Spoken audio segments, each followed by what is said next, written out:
Magandang umaga mga kananay. Ayan. So dahil matagal-tagal na rin palang gusto ni Papa na lutuin tong pasta dito sa tindahan ito. Ayan. So pinapaluto niya na sa akin yan. So naisip ko na gawin na lang carbonara kaysa mag spaghetti kasi para may iba naman, 'di ba? So meron naman siya ditong pangsahog, meron siya ditong sauce at ayan kumuha na rin ako ng mga gatas diyan. So, ayan. At meron din pala ditong, si mama yung may nakita kong, hindi ko alam. Pwede siguro ilagay ito, diba? Pwede itong ihalo. Ayan, so hindi ko alam kung tama ba yung mga pinagkukuha ko dyan. Basta yun yung mga nakita ko sa ref. At first time ko kasing gumawa ng carbonara. Kasi lagi kong ginagawa ay spaghetti. O diba, binalot talaga. Akala mo kung ang layo ng pupuntahan, nandyan lang naman sa kusina. So, binalot ko yan para makita talaga ni Papa kung ano yung mga kinuha ko sa tindahan. So, ayan, nagpakulo na ako ng tubig. Nilagyan ko lang ng asin at mantika yan para dididikit yung ating pasta at may lasa din yung ating pasta. Tsaka ako na-realize, carbonara pala yung lulutuin ko, hindi spaghetti. Nasa isip ko kasi yung spaghetti, kaya nakalimutan ko kunin tong all-purpose cream. At iba po yung gagamitin natin, hindi po yung condensed na kinuha ko kanina. At kumuha na rin dyan ako ng mushroom. At idadaan natin yan dito sa cashier, diba? Para malaman ni Papang kung ano yung mga pinagkukuha ko. Tinotally lang lahat yan at ililista natin yan. Wala tayong takas for today's video.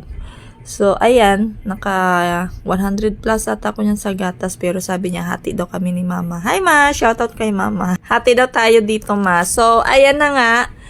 Hindi pwedeng hindi natin bayaran yan kasi nga meron yung mga kapital, so malulugi yung tindahan. O, yan lang yung pangkabuhayan natin. Habang nagpapalambot tayo ng pasta, gagawa na tayo ng creamy na carbonara sauce. So, ayan, naglagay lang ako ng mantika.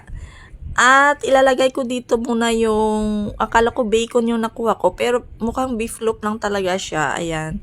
So, na-scam talaga ko dun sa picture kasi nga merong bacon yung lalagyan nito, yung plastic nito.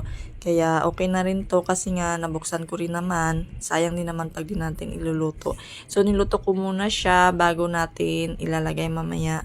So, magigisa lang tayo dyan ng bawang at sibuyas. O, diba? Mas masarap talaga ito kapag bacon pero wala tayong bacon. Yan lang yung nakuha ko sa tindahan. Sa ref, yan lang yung laman.